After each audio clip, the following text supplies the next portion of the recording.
오늘은 시편 75편 말씀입니다. 제목은 주의 이름이 가까움이라. 하나님이여, 우리가 주께 감사하고 감사함은 주의 이름이 가까움이라. 사람들이 주의 기이한 일들을 전파하나이다.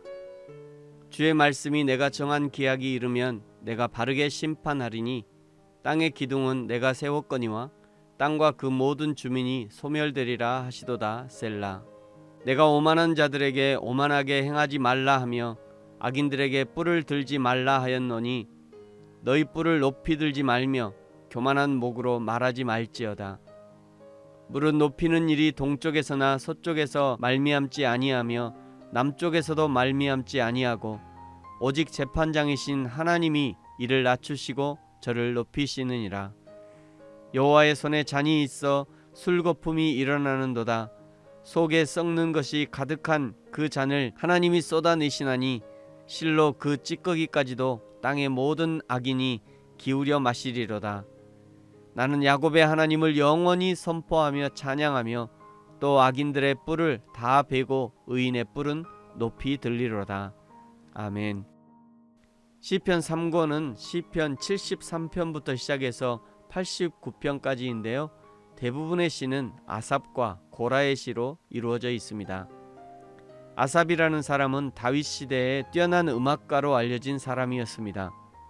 역대상 15장 19절에 노래하는 자 헤만과 아삽과 에단은 놋 재금을 크게 치는 자요 라고 기록하고 있습니다.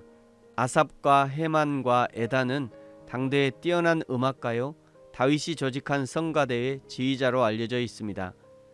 특별히 다윗 왕이 아삽과 그 형제들에게 여호와의 언약궤를 섬기며 찬양하는 직책을 부여할 정도로 아삽의 가문은 특별한 음악가의 집안이라고 할 수 있습니다.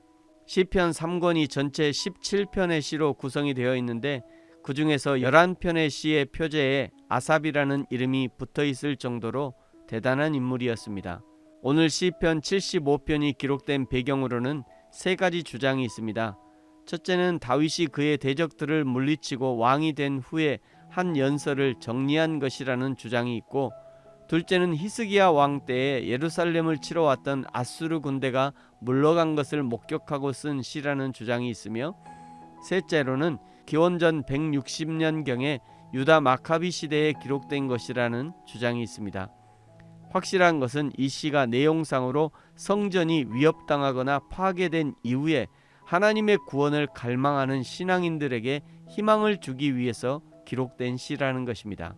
1절에서 시인이 하나님께 감사하고 감사하는 이유는 2절과 3절에 대한 확신이 있기 때문인데요. 2절, 주의 말씀이 내가 정한 기약이 이르면 내가 바르게 심판하리니. 3절, 땅의 기둥은 내가 세웠거니와 땅과 그 모든 주민이 소멸되리라 하시도다. 셀라.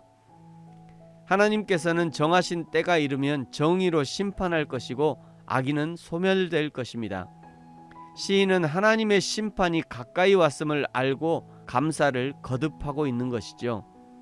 비록 하나님이 당장의 원수들을 심판하지는 않을 것이지만 하나님은 부르짖는 백성들을 위해 정해진 때가 되면 반드시 공의롭게 심판하실 것입니다.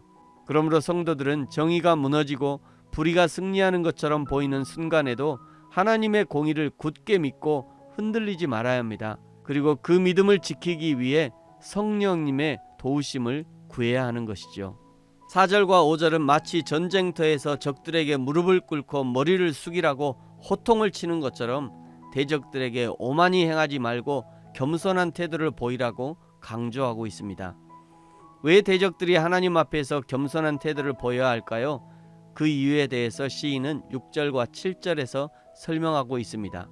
6절, 무릇 높이는 일이 동쪽에서나 서쪽에서 말미암지 아니하며 남쪽에서도 말미암지 아니하고 오직 재판장이신 하나님이 이를 낮추시고 저를 높이시느니라. 사람을 높이고 낮추는 일은 사람의 힘이나 무기로 되는 것이 아니라 세상을 주관하시는 하나님의 손에 달려있다고 주장하는 것입니다. 8절에서 하나님은 사악하고 거만한 대적들을 위하여 특별한 수를 만드셨다고 노래하고 있죠. 이 술은 하나님을 모독하고 악을 행하는 거만한 자들에게 부어질 진노의 심판을 의미합니다. 심판의 때가 되면 악인들은 그 진노의 술을 찌꺼기까지라도 남기지 않고 모두 마셔야 할 운명에 처하게 됩니다. 하나님의 심판은 악한 세력이 멸망하는 것을 의미하는 동시에 하나님을 신실하게 믿는 사람들이 구원받고 회복되는 것을 의미합니다. 따라서 하나님을 신실하게 믿는 사람들이 해야 할 일은 1절에서 노래하듯이 감사하고 감사해야 할 것이며 9절에서 노래하듯이 하나님을 영원히 선포하고 찬양해야 할 것입니다. 사랑하는 성도 여러분, 오늘 저와 여러분은 어떤 환경과 형편에 놓여 있습니까? 야고보서 5장 13절의 권면의 말씀을 기억하시기 바랍니다. 너희 중에 고난당하는 자가 있느냐? 그는 기도할 것이요 즐거워하는 자가 있느냐? 그는 찬송할지니라. 감사할 일이 있을 때 감사하는 것은 믿지 않는 자들도 할 수 있습니다. 기쁠 때 찬송하는 것은 누구든지 하는 일이죠. 그러나 성경은 고난이 다가올 때 기도하고 찬송하라고 권면합니다. 왜 그렇습니까? 우리 하나님이 그 모든 것을 보고 계시고 그리고 하나님의 때에 응답하실 것을 확신하기 때문입니다. 사랑하는 성도 여러분, 우리를 구원하시고 우리를 어려움 가운데서 건져주시는 하나님을 믿음으로 고백하며 날마다 감사와 찬양의 삶을 살아가는 저와 여러분이 되어지기를 예수님의 이름으로 축복합니다. 아멘. 기도하겠습니다. 하나님 아버지, 감사합니다. 우리에게 고난 중에 기도하며 고난 중에 즐거워할 수 있는 신앙의 담대함을 허락하여 주옵소서. 시편의 신앙인들이 반드시 이루실 하나님의 정의, 하나님의 응답을 기대함으로 그 어려움을 견뎌냈던 것처럼 오늘을 사는 우리가 삶의 어려움을 견뎌내게 하시고 이겨내게 하시고 그리하여 여호와 하나님이 행하실 일들을 기대할 수 있는 믿음을 허락해 주옵소서. 감사합니다. 예수님의 이름으로 기도합니다. 아멘.